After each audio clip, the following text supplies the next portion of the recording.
Hello and welcome to the reaction with me, Minkajikop. And top of our stories today, we are talking about NPP alleges NDC misusing state security forces to target opposition. Plus, to some more stories, we talk about GOLDBOD targets 12 billion in annual revenue from small scale gold production. And to some other stories, we will talk about data costs to be reduced by the end of the year. Sam George makes such bold statement. These and many more stories is what we have for you today. Now, before we delve into our stories, there is one thing I want to also say here. Everything we say is backed by facts. Your opinions matter, right? That is why we are here to state the facts and figures. Two tell me behind myself for two trims and facts and I would say I've heard people talk about any young one or yeah, make it a fact. I've brought you facts. Just as you have your opinion, I also have mine. And it is my duty to bring civilization to your doorsteps. It's my duty to serve you with information and not just content. It's information that I'm bringing to you. Let's move into it. Charlie, the reaction. We make what? Now we are doing a recap of the week. So whatever happened in the week, this is where we try and sum it all up, bring you the most important news that you missed out on, the most important information you missed out on, the nitty-gritties. This is where we iron them out. So you are the right place. And come on, let's take a second to do this. Click on the subscription button, click on the notification button as well. So therefore, once I post, you'll be the first to thank you, and God richly bless you for doing just that. Let's move into it. The first story that I mentioned, I'm saying that NPP alleges NDC misusing state security forces to target opposition. Now, for the headline alone, says a lot. But let's move into it. This story here has been here on, I'm reading on Ghana Web, no, Graphic Online rather, sorry. So it was published on the 23rd of May 2025. Um, the new Patriotic Party has issued a condemnation of what is described as politically motivated intimidation and harassment of its members by the National Democratic Congress government, alleging the misuse of state security institution. This matter, I won't go into it. I won't read the blah blah blah there because it's not needed. I'm going straight into the statement. The NPP claims his arrest. I'm talking about his arrest that you're talking about is I'm talking about no other than Adenta Kumi.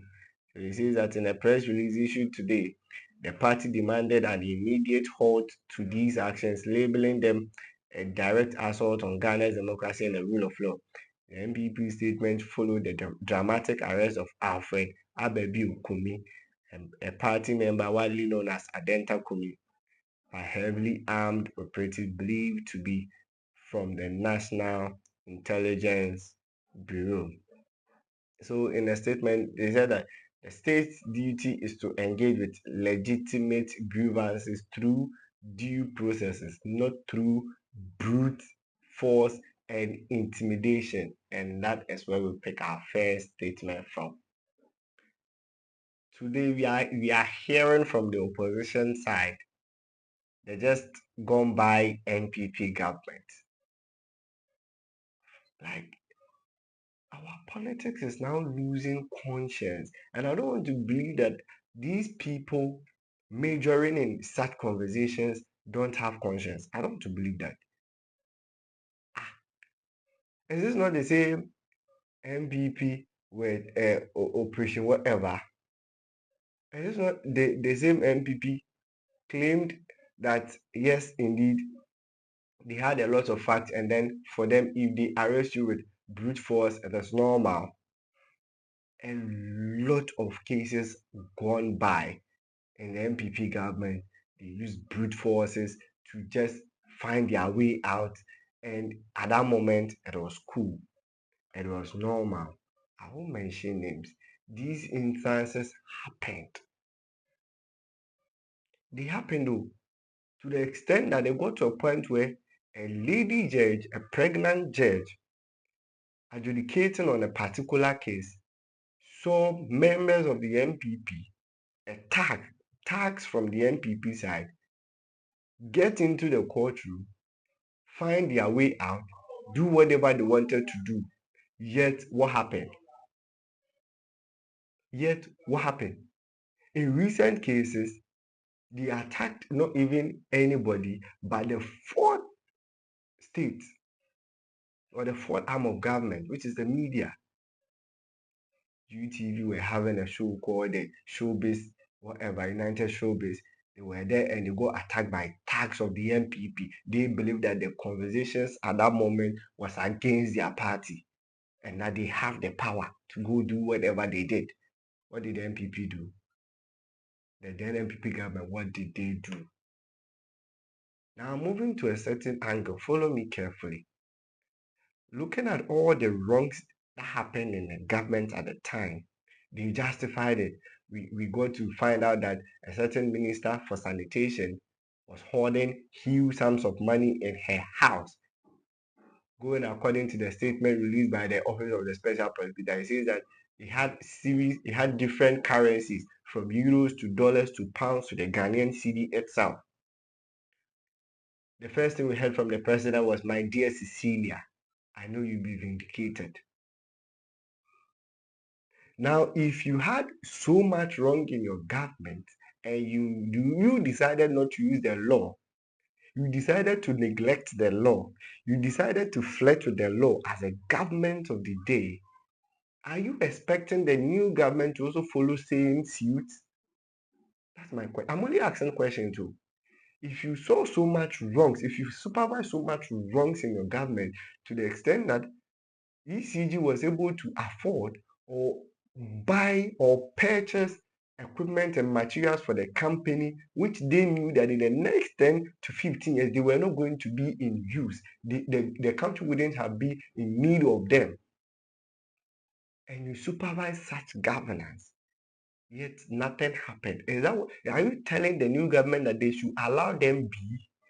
They should allow or they should continue to perpetrate wrongdoings. They should continue to glorify wrongs in the country.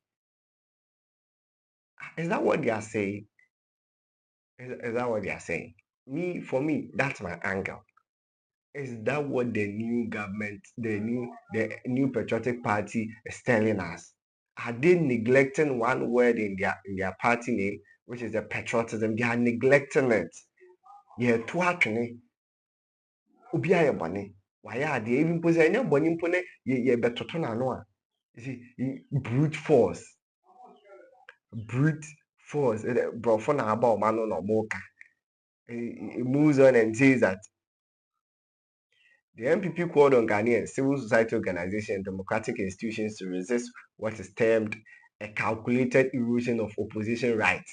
So in the statement, it says that these actions violate the fundamental freedoms of citizens and endanger the principles of justice and equality before the law. Principles of justice free. Somebody has said something. Going in to arrest this person, are you saying that the police should go in there unprepared? Is that what you're saying? That I'm going to arrest this person? That I should go there with no arms? And that is it even wrong to go arrest somebody with arms? Are these NPP members superhumans? Are they above the law that if you are going to arrest them, you don't need arms? Are the police not supposed to be prepared enough?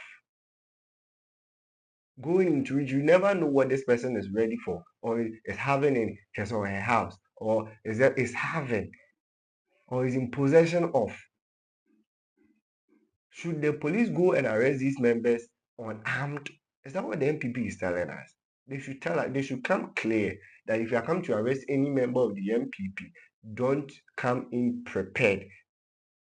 In fact, dress in your church suit and come. Is that what they are telling us? Is the NPP telling us that they are humans more than Ghanaians? We just want to know. Because in all cases, all indications show that these people are not willing to succumb to be under the umbrella of the constitution, which guides and binds us as Ghanaians. In all indications, everything points out that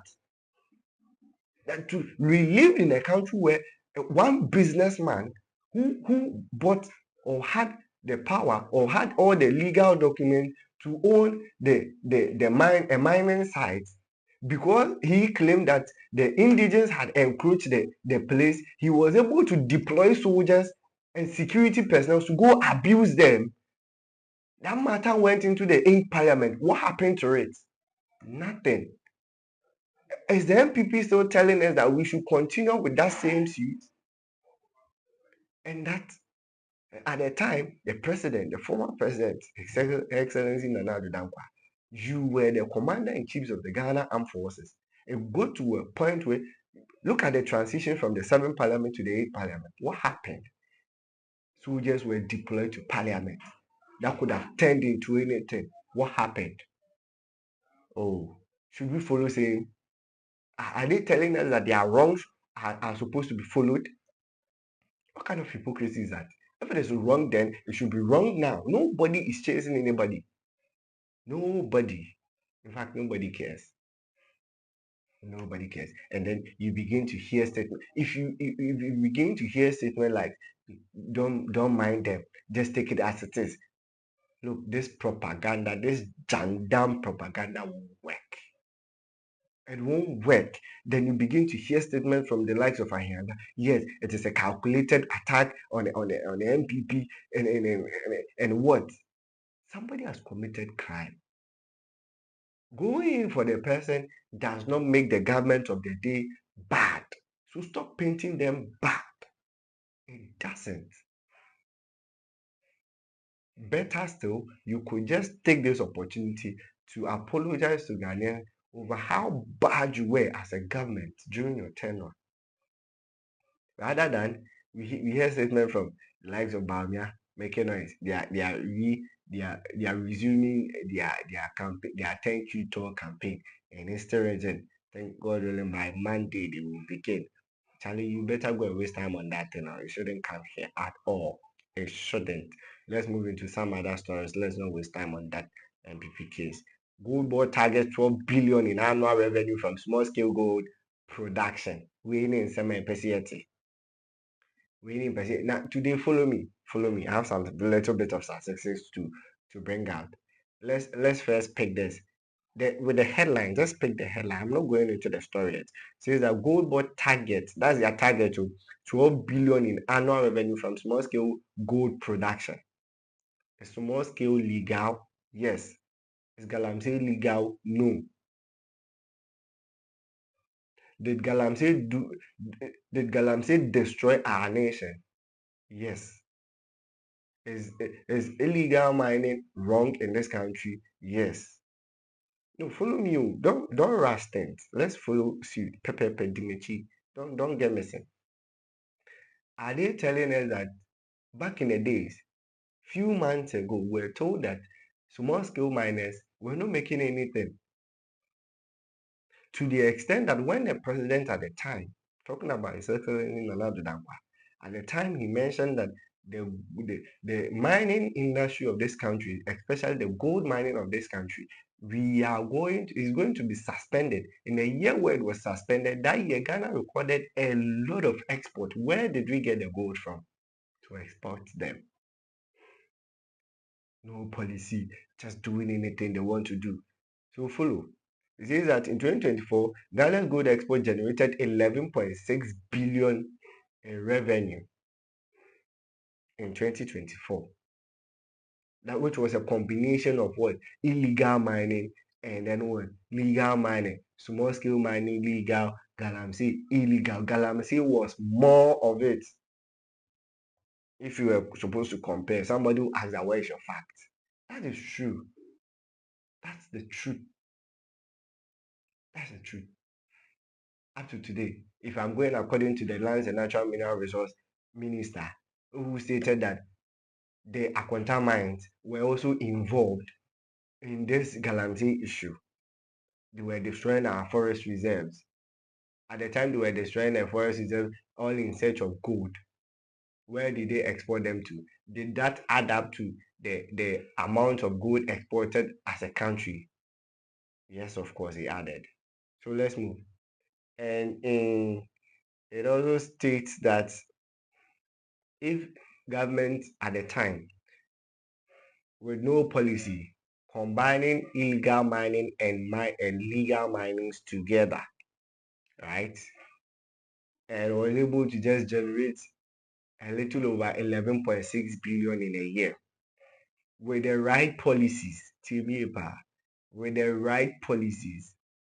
In less than 2 months, looking at the drafting and the existence of a gold board led by the CEO now, Sami Jamfi Square. 2 months, Ghana has been able to rake in nothing less than $2 billion illegal mining as in parts. On power by rope, power by baby. Somebody will say I'm making campaigns for the NDC. No way. This policy is a go-to one. It is one that the country would have to agree on. This is what we call policy. Now that will drive me back to the gold for oil policy. It got to a point where even the IMF was also demanding for proper details of the gold for oil. What happened? The gold for oil, His Excellency, the former Vice President, said it was going to rake in 4.8 billion, just 4.8 billion as revenue, in addition to Ghana's what revenues for the whole year. And yet within 2 months, one good policy has been able to bring Ghana, has been able to add to Ghana's revenue $2 billion.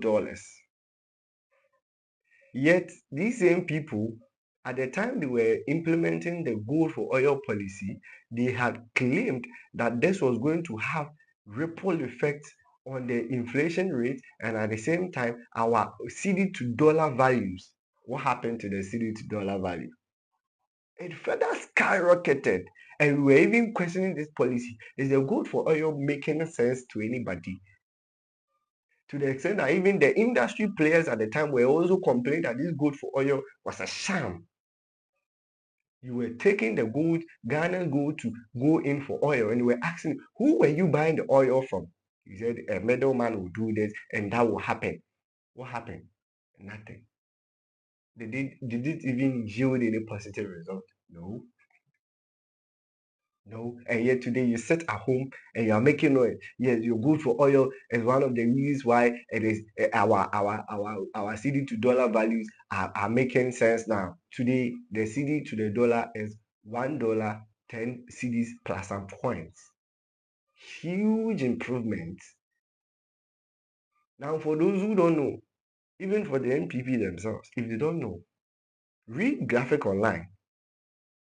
The gold for oil policy, even at the time before they even left government, people were screaming that it should be abolished. Now, my question to the NPP, was the gold for oil policy abolished before they left government? Yes or no? In the comment section, put it there. Now, let's move into the story. It says that Ghana's newly established Ghana Gold Board says it is targeting up to 12 billion annually in gold revenue starting next year as it moves to double small-scale gold production and formalize artisanal mining operations across the country. Yes, this is a proper country. That is what we are supposed to be doing. The ambitious projection announced by the CEO of the Gold Board, Sami Jamfi, follows a significant uptick in gold exports over the past year, largely fueled by output from small-scale and artisanal miners. Jamfi said the regulator aims to increase its weekly gold purchases from 1.5 tons in January to over 3 tons by year end. And I quote him, he says that our goal is to move above 3 tons a week in purchases, Sami stated in an interview with Bloomberg. He further says that we expect to be able to bring in about $6 billion by the end of this year, but we are confident that we will reach the $12 billion in annual inflows from next year. You see the projections, you see the detailing. It did not happen in a second. So that we move from here to here. So at the end of the year, at least we'll be making $6 billion, all from small scale mining, in the sense that we will not fast track things and hurt our nation. This is what we will all from what? Small scale mining production. And his projection is that in the small scale mining sector, we are going to make $12 billion starting from next year. That is a projection. And it is possible we are even going to move high above that projections. It is even possible. Rather than subjecting our country into illegal mining, destroying our country's land resource, our forest reserves, and all our water bodies and everything, putting ourselves into danger, who does it benefit? If I saw when the business and passport, yes, enter saying many asemba kick no proper this thing. Let's further read. It says that the expected increase in earnings from small scale mine output will have a positive impact on inflation and gross domestic product and on the foreign component of our debt profile. Clearly, it is even going to show up our balance of payment deficits. It's going to stabilize it in a way. In the long run, taking everything into consideration, all other things being equal.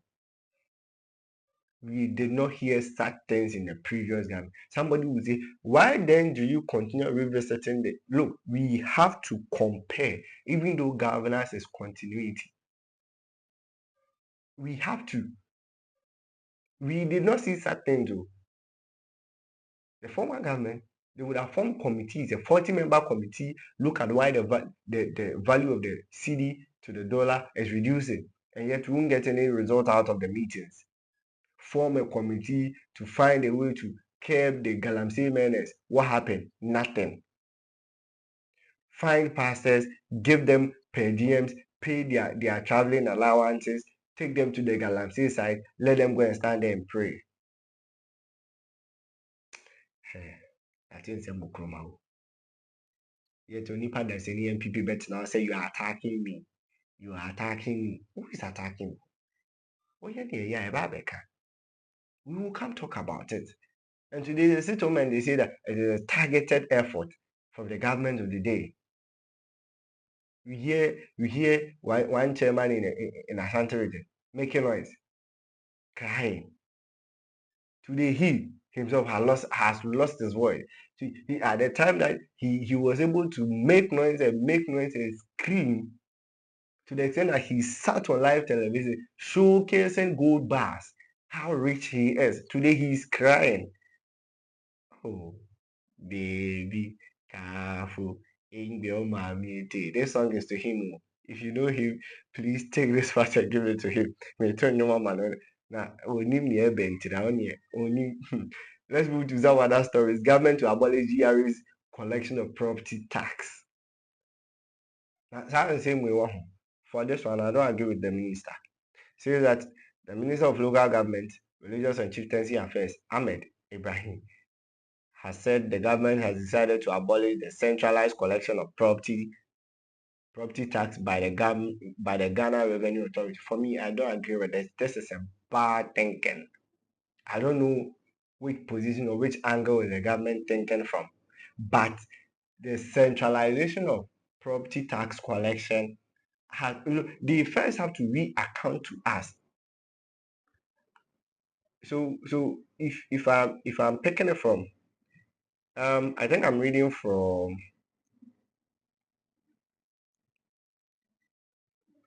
let me try and get this, please. The Business and Financial Times, yes. So January 28, 2025 reported that Ghana Revenue Authority smashes 2024 target, collects 153.5 billion Ghana cedis. So in total revenue, that was a Business and Financial Times at the time. It means that the property tax collection added to their expected revenues, which they surpassed, and then therefore they declared what? Profits. If we allow these MMDCs, the municipal assemblies, if we allow them to collect it, left to me alone, we would not see anything positive out of them. Check the assembly's budgeting. Check it. What has been the result? Little one. Look, it is not anything to go by. If we leave it to them, we will be here and we will hear things. Look at their internally generated funds. Check all the assemblies. What has been the result? What has been the result? This morning, I'm asking you a question. So you see that the minister is claiming that the president has been emphatic. We are not going to centralize property rate collection, my brother, and it won't make sense. It won't. All this while, the internally generated funds of the various municipal assemblies, what has been the result? I am on their next this morning. What has been the result?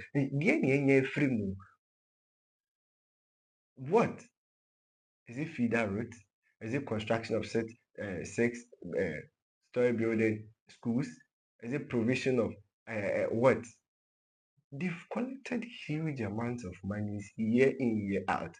Look, for example, if you pick the Asaman municipality, yeah, every year they've declared profits. Check the Asaman routes. Check it. I think this one, I don't agree with them. Says that the suspension of the Ghana Revenue Authority's vendor arrangement in the 2023 budget was just the beginning. We are now fully returning the responsibilities to the MMDAs to enhance their revenue mobilization and service delivery. They will use these monies on themselves. It is better central government takes it, give them direction. Give them direction rather than giving the money to them for them to come account to us. Well, maybe the reset agenda, I don't know. But from my lenses and where I sit, these people will continue doing what they are doing. Nothing will change. And it is high time we begin to make good use of our internally generated funds as municipal assemblies. It is very important. They make all sorts of excuses, yet every year they have their own budget. How many Ghanaians are even aware that every municipal assembly has its own budget? And how many municipal assemblies have followed suit to their budgeting? From their composite budget to their yearly budgets. How many?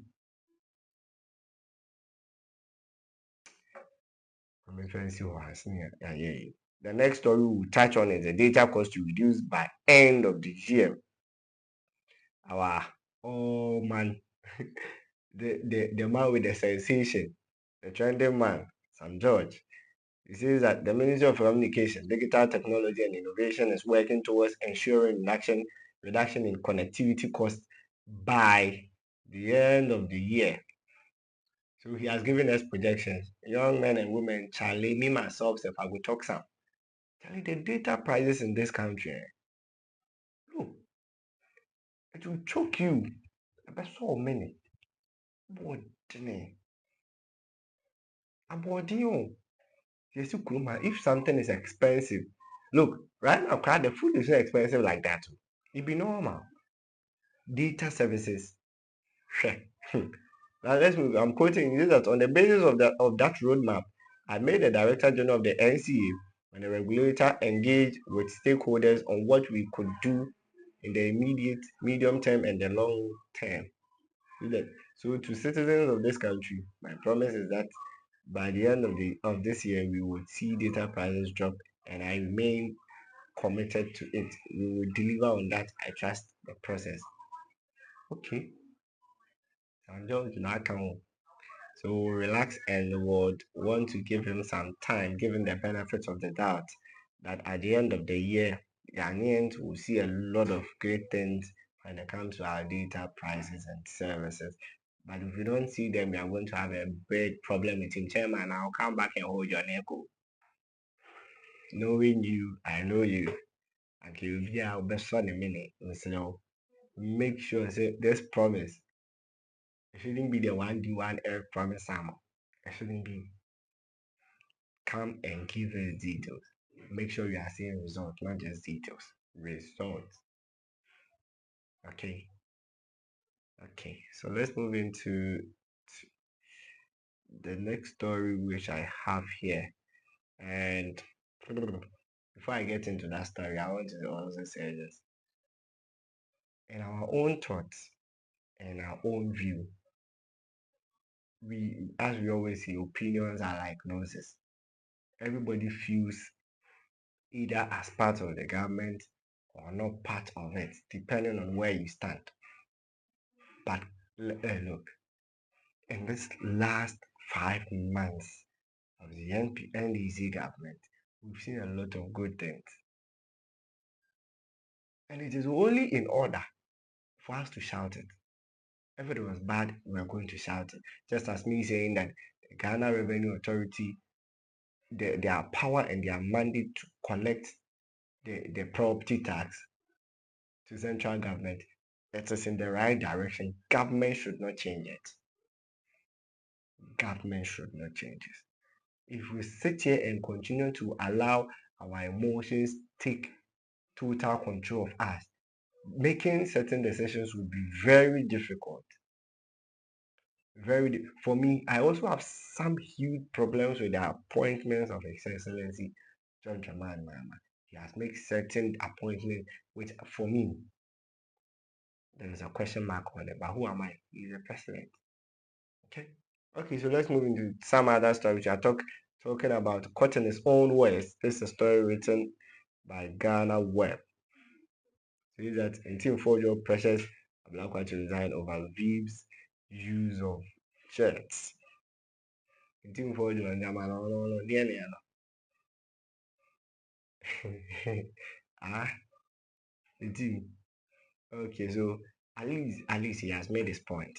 Because if we check, I think in during NDC's opposition era, the MP for North Tonk made a statement saying that I will resign from government if we come to power and our leader patronizes a private jet.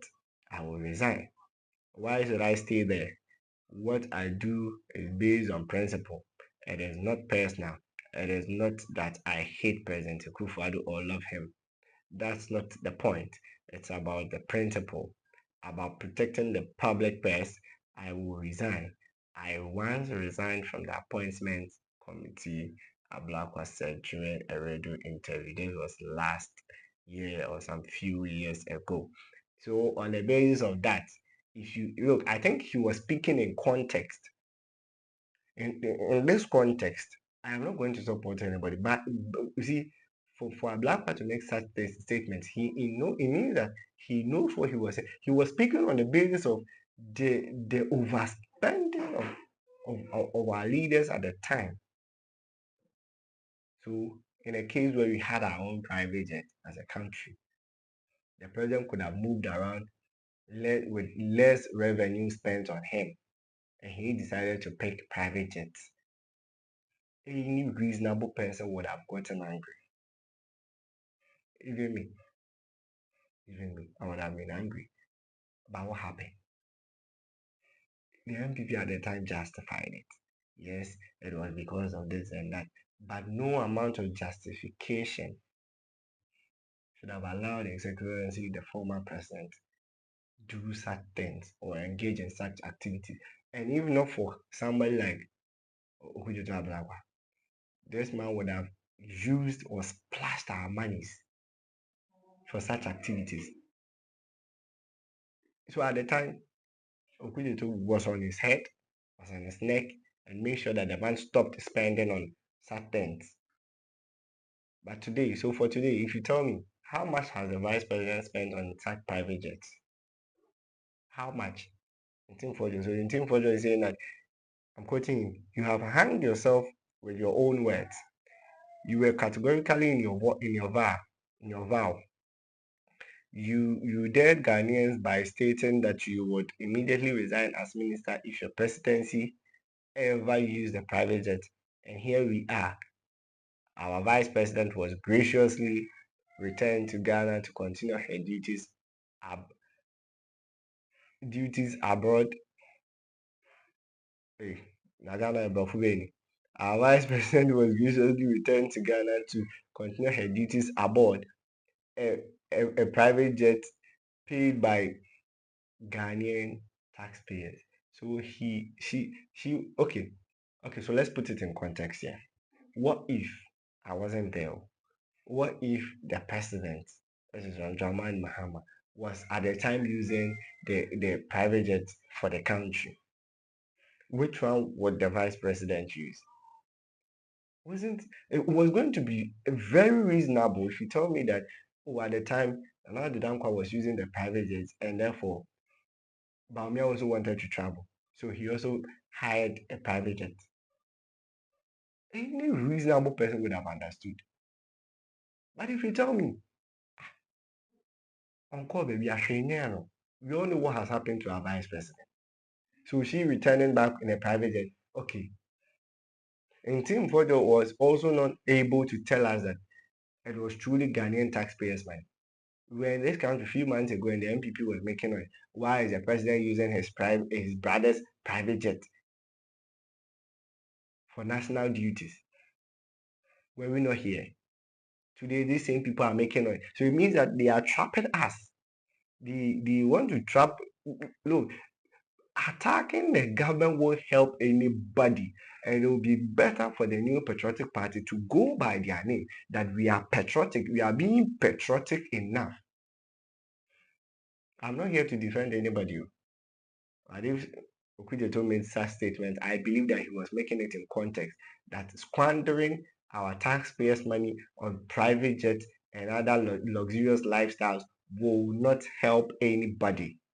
So clearly, that's what he was trying to. So I'm quoting Tim Fojo again. He says that Ghanaians expect you to resign immediately from office as Foreign Affairs Minister to demonstrate that you are a man of integrity, a man who cannot be trusted to stand by his own words, be a man of principle and resign.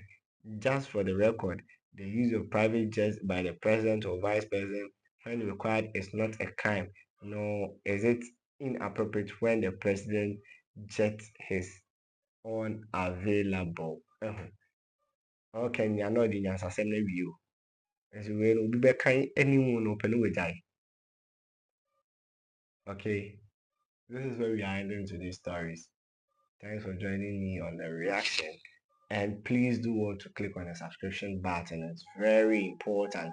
The more numbers we have, the more greater things we can do for Mother Ghana. The Mother Ghana agenda is what we want to champion, and we'll further champion it on every occasion that we are having the opportunity to do so.